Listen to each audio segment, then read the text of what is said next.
Hi, I'm Paul Woodward. I am the guest editor of Exhibition World, and in this edition of EW Sessions, I'm really delighted to welcome an old friend, Wolfram Diener, who's had a career across a variety of different businesses, mainly in Asia over the last 25 to 30 years, but over the last couple of years, back in his home country, Germany, as the president and CEO of Messe Duesseldorf. So, Wolfram, welcome. It's lovely to see you. Thank you for being with us. Thank you, Paul. Happy to see you, Paul.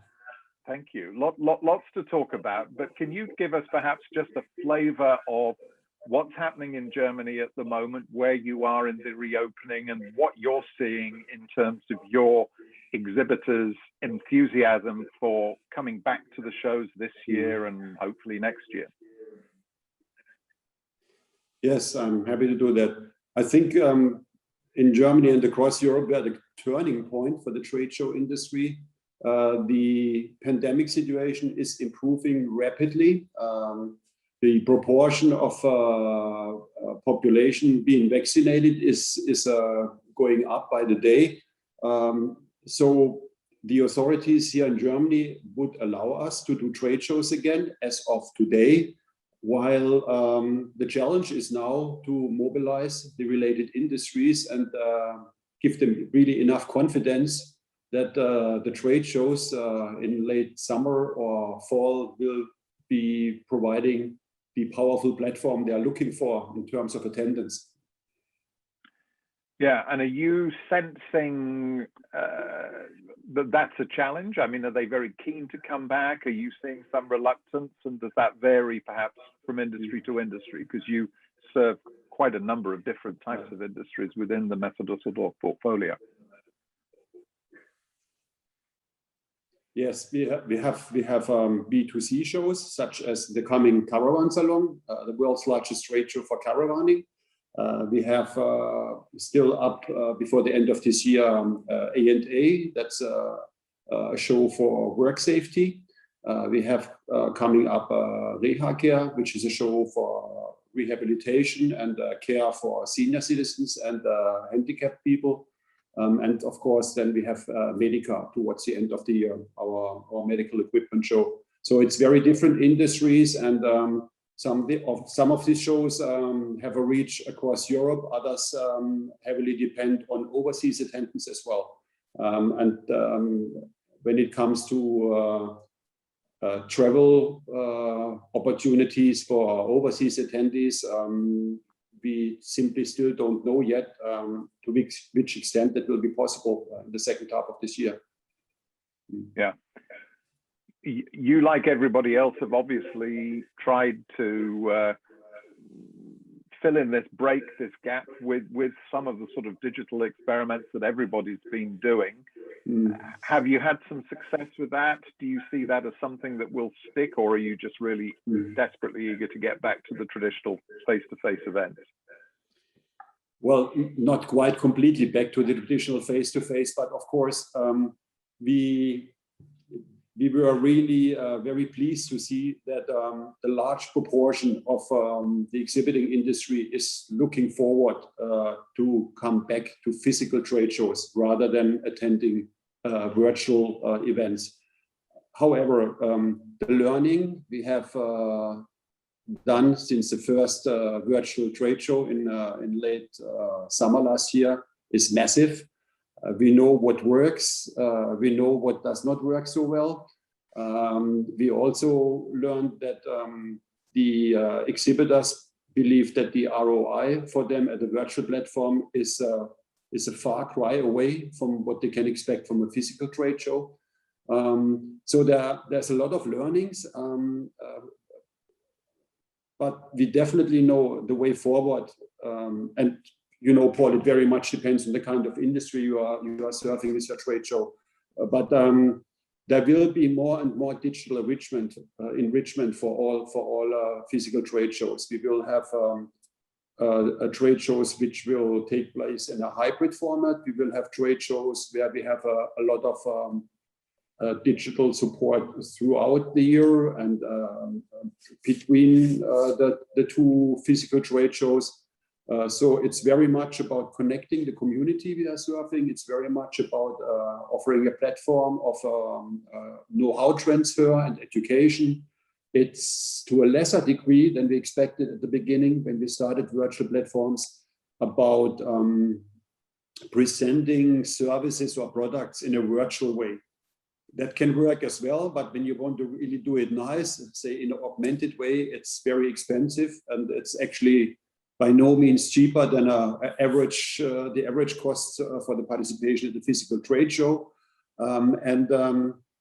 The leads you get so far through a virtual platform do just not compare than the number of leads you can get at the physical trade show.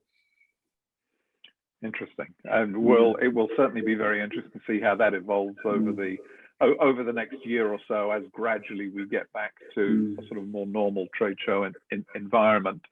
If we can switch tack just briefly here, your core business is obviously in Düsseldorf in Germany at home, but you are also a global business. You have a substantial activity and presence in China over many years and in a number of other parts of the world. So sitting as you do in the CEO seat there in Düsseldorf, I mean, what's your sense of the different parts of the world, China, North America, other countries? Where are you most optimistic, I guess, in terms of seeing Messe Duesseldorf's business picking up over the next 12 months? Yeah, you won't be surprised, of course, it's the Far East, not because I lived in Asia for 22 years, but really based on a strong belief that to start with, entrepreneurs in Asia are very agile. They're very good in adjusting to a situation as it occurs, and they're just more. There's more dynamics, more than we have here in good old Europe or even in the US. And this is a very good backdrop for the trade show business, because that means many industries in Asia are recovering faster. Some of them have already fully recovered after the pandemic. Of course, you have all the trade show markets in Asia are also not as saturated and as established as they are in the old world. Even so, in China, you have now, and in Japan certainly as well, a lot of large trade shows which are well established.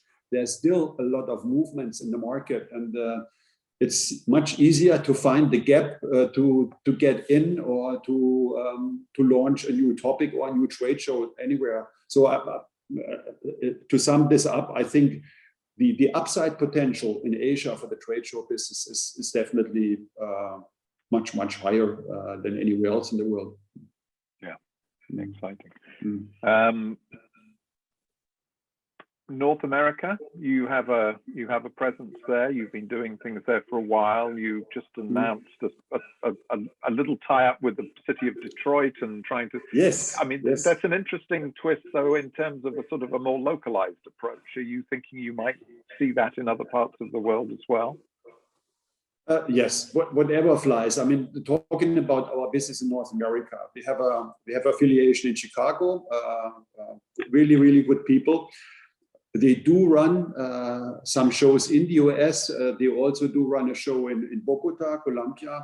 And now, as you just mentioned, we have decided to join forces with the local organizer for some B2C events in Detroit and at other places.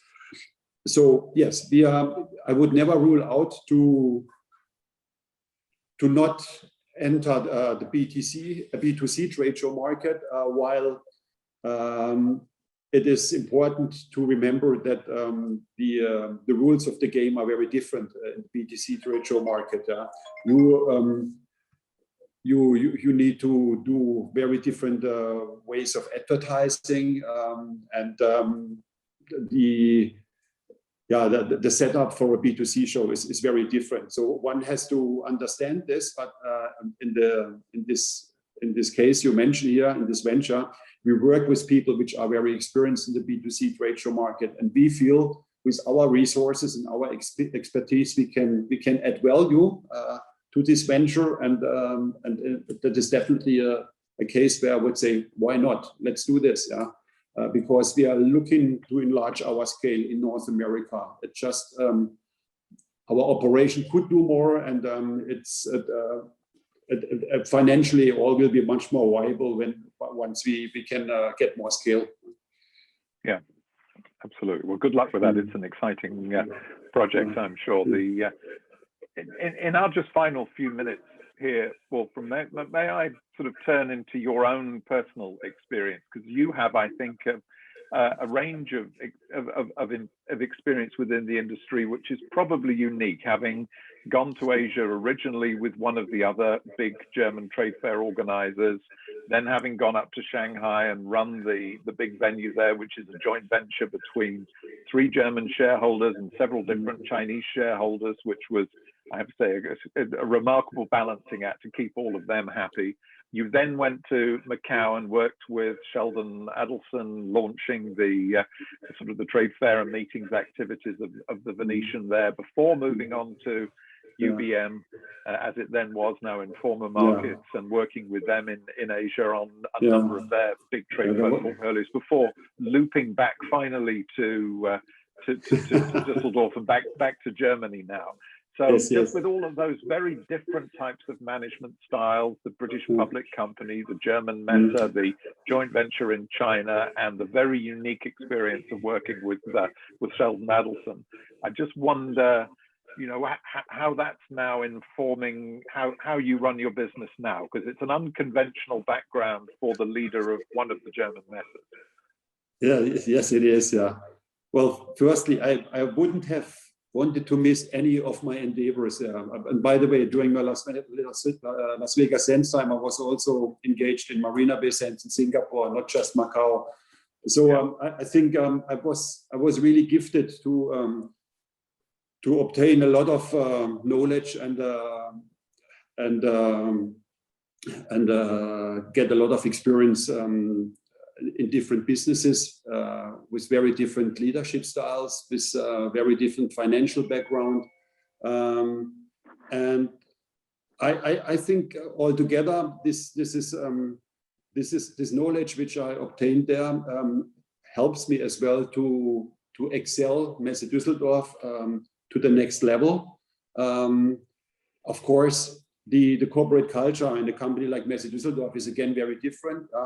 In fact, when I started here 2.5 years ago, many people asked me, is this not a culture shock for you, being back here in Germany, working for a German corporation? And I very often would joke them and say that you've got to ask the people which are working for me, don't ask me, because it might be more shocking for them rather than it is for me. But I mean, to be serious, I figured, okay, I'm German citizen, but I was astonished of myself how easy I found it to get started here and to adjust.